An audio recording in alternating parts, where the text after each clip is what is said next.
जय श्री कृष्णा। बहुत स्वागत आप सभी का एक बार फिर से खंडवा डिफेंस फैक्ट पर। आज के इस वीडियो में हम लोग एक बहुत ही महत्वपूर्ण खबर को लेकर डिस्कस करने जा रहे हैं। ये खबर इतनी महत्वपूर्ण है कि मैंने इसी वीडियो में और ज्यादा खबरें जोड़ने के बारे में सोचा तक नहीं। मैं ये चाहता हूँ कि ये खबर आपको स्वतंत्र रूप से दी जाए, इसके महत्व के बारे में चर्चा की जाए। खबर तो जानेंगे ही कि क्या खबर निकल कर आई है, लेकिन इसके महत्व की चर्चा करना इस समय काफी ज्यादा इंपॉर्टेंट है। इससे आपको भविष्य की परिस्थितियों की काफी कुछ जानकारी मिलने जा रही है। तो आप सभी से निवेदन रहेगा कि वीडियो को अंत तक जरूर देखिएगा।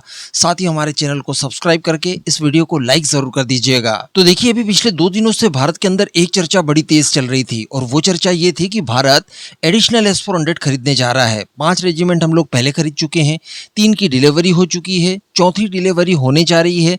इस सप्ताह कभी भी खबर निकल कर आ सकती है कि उसकी डिलीवरी कंप्लीट हो चुकी है, उसे हम लोग डिप्लॉय कर देंगे।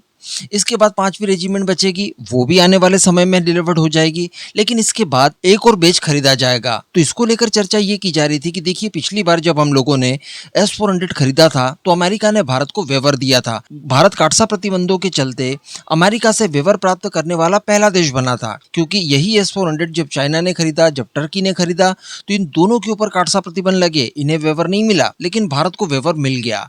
निश्चित तौर पर अमेरिका जानता था कि Bharat in air defence systems का इस्तेमाल चाइना के खिलाफ करेगा और चाइना के खिलाफ भारत को मजबूत करना उस समय अमेरिका की नीतियां थी। तो क्या इस तरह का व्यवहार हमें दोबारा मिल पाएगा जब हम लोग एडिशनल 5 S-400 खरीदेंगे तब? तो ये चर्चाएं चली रही थी। इसी बीच खबर निकलकर ये आती है कि क्या अफगानिस्तान को S-400 रशिया देने जा रहा है, और अगर ये देने जा रहा है तो इसका मतलब क्या है? पहली बात तो ये कि क्या अफगानिस्तान इसे अफोर्ड करता है? बिल्कुल भी नहीं करता। तो क्या अफगानिस्तान अगर S-400 खरीदता है तो क्या वो भारत दिलाएगा? ऐसा विचार आ सकता है हमारे मन में। हम इस बारे में लॉजिक लगाने की कोशिश कर सकते हैं। और चलिए, अगर ये सारी चीजें हो गई, अफगानिस्तान को भारत ने S-400 दिलवा दिया रशिया से, तो इसके बाद क्या अमेरिका वो जो बगराम एयरबेस चाहता था, क्या वो ले पाएगा?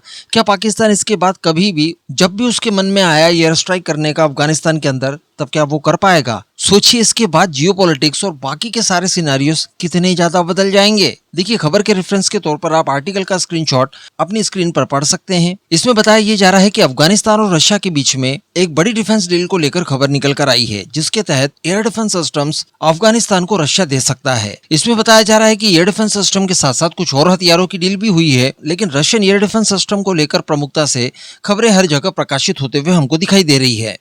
वैसे मैं आपको बता दूं कि तालिबान गवर्नमेंट को ऑफिशियली मान्यता रशिया अभी तक नहीं देता। तालिबान से हम सभी जानते हैं, सोवियत रशिया वॉर के जमाने से ही इनकी अनबन है। इवन तालिबान का जन्म ही सोवियत यूनियन या आज के रशिया कह दीजिए, इसके अगेंस्ट हुआ था। लेकिन परिस्थितियां बदल चुकी है, काफी साल बीत चुके हैं और इस समय अफगानिस्तान की जो लोकेशन है ये काफी ज्यादा इंपॉर्टेंट है, भारत के लिए भी और रशिया के लिए भी। रशिया का भी देखिए कि अगर अफगानिस्तान के अंदर अपने पैर जमाने में कामयाब रहता है तो वो ईरान के भी बहुत नजदीक आ जाएगा, जहां पर इस समय अमेरिका उपस्थित है। इसके अलावा पाकिस्तान के ऊपर भी नजर बनाई जा सकती है, जहां पर भी अमेरिका है, और भी बाकी कई तरह की स्ट्रैटेजिक लोकेशंस की एक्सेस अफगानिस्तान के माध्यम से मिल सकता है। ये सबसे बड़ी बात है। हमेशा अफगानिस्तान को लेकर जितने भी क्राइसिस जनरेट हुए हैं वो इसकी लोकेशन को लेकर ही हुए हैं। तो अफगानिस्तान इस वजह से काफी इंपॉर्टेंट हो जाता है। ऐसी परिस्थिति में अगर अफगानिस्तान भारत और रशिया जैसे देशों के हाथों में रहता है तो निश्चित तौर पर इसका एक बड़ा एडवांटेज हम लोग अमेरिका हो, पाकिस्तान हो, चाइना हो, इनके अगेंस्ट ले सकते हैं। अब देखिए, कुछ ही समय पहले खबरें निकल कर आई थी कि पाकिस्तान के द्वारा अफगानिस्तान के ऊपर जो लगातार अटैक्स किए जा रहे हैं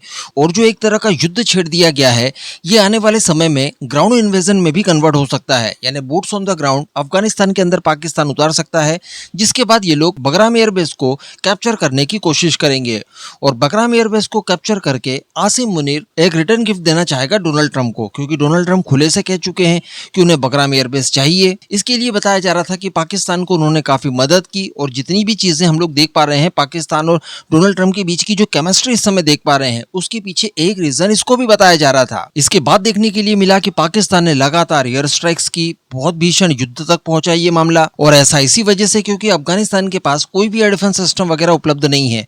कुछ एंटी एयरक्राफ्ट गन वगैरह जरूर है जो शोल्डर पर रखकर फायर की जाती है, लेकिन उसे आप सुरक्षा की गारंटी नहीं मान सकते। लेकिन अगर S-400 अफगानिस्तान के अंदर इंस्टॉल किया जाता है तो निश्चित तौर पर ये उसके पूरे एयरबेस की रक्षा करने में सक्षम होगा और पाकिस्तान की इतनी हिम्मत नहीं रहेगी कि इसके बाद वो किसी प्रकार के एयरक्राफ्ट के इस्तेमाल से अफगानिस्तान के ऊपर एयर स्ट्राइक कर दे। अब यहाँ पर आप ये भी सोच रहे होंगे कि देखिए, अगर एयर डिफेंस सिस्टम ही देना था तो क्यों ना भारत ही अपना दे देता। तो देखिए इसमें कई तरह की प्रॉब्लम्स बीच में आ सकती थी। भारत इस समय ऐसी परिस्थितियों में नहीं है कि वो खुले तौर पर इतनी बड़ी रिस्क ले ले कि अफगानिस्तान को एयर डिफेंस सिस्टम वगैरह देकर अमेरिका से डायरेक्टली अपने संबंध बहुत ज्यादा बिगाड़ ले। आने वाले समय में अमेरिका की हमें काफी जरूरत पड़ सकती है, स्पेशली ट्रेड के क्षेत्र में। बताया यह जा रहा है कि वर्ष 2030 तक अमेरिका को भारत का जो ट्रेड है, जो एक्सपोर्ट है स्पेशली, वो बहुत बढ़ जाएगा। वैसे भी हमारा ट्रेड सरप्लस चलता है अमेरिका के साथ। अब जैसे ये ट्रेड बढ़ेगा, भारत के अंदर डॉलर्स की जो आवक है वो भी बढ़ेगी, जिससे हमें इकोनॉमिकली भी काफी बूस्ट मिलेगा, हमारी करेंसी भी काफी मजबूत होगी। क्योंकि ठीक इसी तरह की चीजें पास्ट में चाइना के साथ हो चुकी है और भी हमारी कई सारी जरूरतें अमेरिका के साथ जुड़ी हुई है। लेकिन अगर बात की जाए रशिया की, तो वो तो ऑलरेडी बदनाम हो ही चुका है, थोड़ा और हो जाएगा, कोई प्रॉब्लम नहीं है।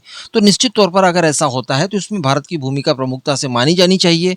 वैसे आर्टिकल में नहीं लिखा है, लेकिन देखकर ही हम लोग खबर को समझ सकते हैं कि अगर S-400 अफगानिस्तान को दिया जाता है रशिया के द्वारा, तो इसमें भारत का महत्वपूर्ण योगदान होगा। भारत ने ही ये डील कराई होगी, इवन इसके पैसे वगैरह भी भारत ने ही दिए होंगे। और एक बार ही अगर S-400 अफगानिस्तान के अंदर तैनात हो जाता है, तो आप ऐसा समझ लीजिए कि वो है तो अफगानिस्तान के अंदर, लेकिन वो काम भारत का करके बताएगा और अमेरिका को भी रोकने का एक सॉलिड तरीका है ये। इसके बाद बगराम एयरबेस वगैरह तो भूल ही जाइए। तो ये खबर कैसी लगी आपको, इस पूरे मुद्दे पर आपका क्या मानना है, कमेंट करके जरूर बताइएगा।